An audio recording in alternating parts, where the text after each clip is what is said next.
We are joined now by our political analysts, Dr. Stephen Voss and Tres Watson, as we talk all things primary election day, from the candidates to early voting and a whole lot more. Thank you both for being here. Great to be here. They'll be monitoring everything all night. They'll be back with us at 11 for insight and analysis. Dr. Voss, let's talk first about the primary. Traditionally, we see low voter turnout. That seems to be what's happening today, which is unfortunate, but it's the reality.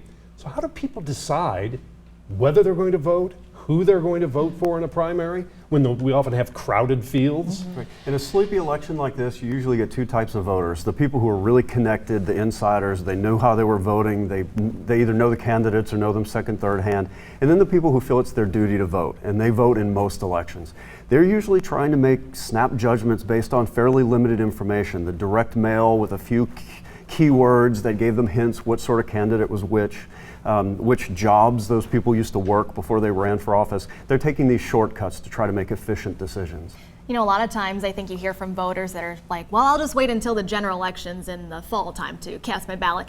Why is that not a great strategy for voters? Well, I'll tell you right now, more than ever in the state of Kentucky, it's because, especially in the legislature and the General Assembly, control of the General Assembly and what agenda is going to be set is being decided in the Republican primaries more than ever. You're looking at, after redistricting, potentially as many as 80, maybe 85 Republicans in the House out of 100. If you're not participating in the primary, you're not participating at all, because the decisions on who's going to control power in the General Assembly are going to be made now. Yeah. Right, and all the House seats are up for re-election, half the state Senate, the even numbered, which leads me to the 22nd district race for state Senate for Jessamine, Garrett, and part of Fayette County. Donald Douglas, Andrew Cooperrider. Ton of money has been poured into this one. That's been interesting to watch. You know, it's a really strange election, and it's taken shape in a really strange way. You have Dr. Don Douglas, who won in a special election, got the nomination in a county party convention with 60 or 70 people, won a special election with 10 or 12% turnout in December, immediately went into the General Assembly, spent 4 months in Frankfurt in the General Assembly, and has basically had to run a campaign in 35 days. You have Andrew Cooperrider, who spent a year and a half generating name ID, fighting the governor on COVID restrictions, then declared for the 12th Senate District, raised money, had to move when redistricting happened, so he's basically been running for office for 2 years. It's a strange set of circumstances that have an incumbent and a challenger this close together, and honestly, I couldn't tell you which way it's going. I talked to a lot of people today. It's a pure belief it's an absolute toss-up. Right. Between them, they raised some $235,000, plus PACs have pulled a bunch of money into them. And we've seen a lot of Dr. Douglas's ads. He spent all of his time not going after Cooperrider, but the governor. Almost an attack ad, if you will. It's been an interesting dynamic. What's funny about it is it's a race that was not supposed to happen, right? You were talking about the effects of redistricting. Well, it's redistricting that put them together. You know, so often get asked, is this a sign of what's coming in the Republican Party? Well, maybe not, since that wasn't originally planned by the candidates. It was an accident of the lines. You guys watch trends. That's what you do. Yeah. What trends are you expecting through the course of this evening?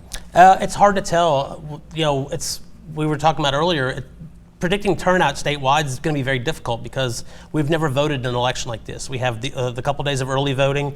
Some counties are voting at vote centers rather than traditional precincts. Fayette County, Jefferson County, other places are voting at precincts like before. So trying to predict some of these competitive races, what the turnout is even, is next to impossible. So it's been very hard to get a grasp on where it's going to be. I tell you, in 20 years of working in politics, I can't remember going into an election this blind as far as what the potential outcomes may be in some of these races. It's going to be an interesting night, and you know, we probably at 11 we can give you more as to what what the trends coming out tonight mean, or if there's any trends to be taken at all, because it might be completely random and scattershot. We just don't know yet. Especially with the turnout, we have two clashing pushes, which is it's hard to vote this time, fewer choices for early voting, fewer places to vote. But since 2016, people have been very motivated, very politicized. So one's pushing it up, one's pushing it down. That's one reason we don't know where it will end up. I'm curious to hear from both of you on this. Is there a particular race that has really stood out to you in this election? If so, why? I think there's a couple. obviously the Cooper Ryder Douglas race, like we talked about. There's a couple in Northern Kentucky, Ed Massey and Steve Rawlings, and Adam Koenig versus Steve Doan.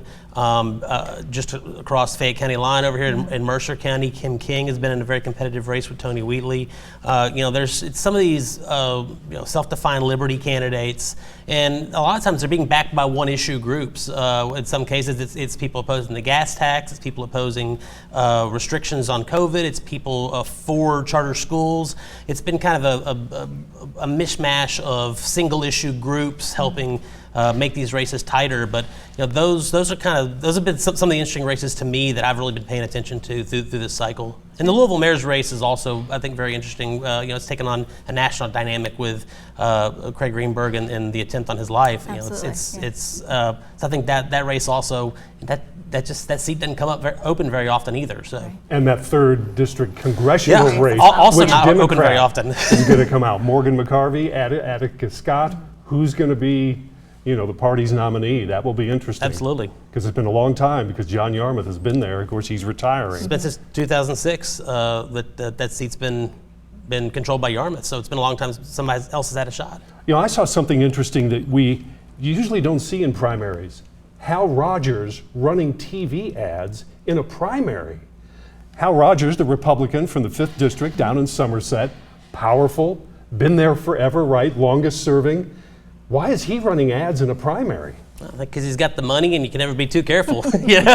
I think Hal will win by a large margin, but especially if you've got the money in your bank account, you never want to take a chance in a year that if you perceive that it could be potentially anti-incumbent, Sure. Why take a chance? You might as well go out and protect yourself. We've got about 30 seconds here. I just want to get final thoughts from the both of you before we close out. Well, the more lopsided the state gets, the more lopsided our districts get, the more May is what matters, the less November is. And I think those ads are part of that trend. Yeah, interesting too, because the other side of that coin is the low voter turnout, which doesn't make sense, right? From a practical standpoint.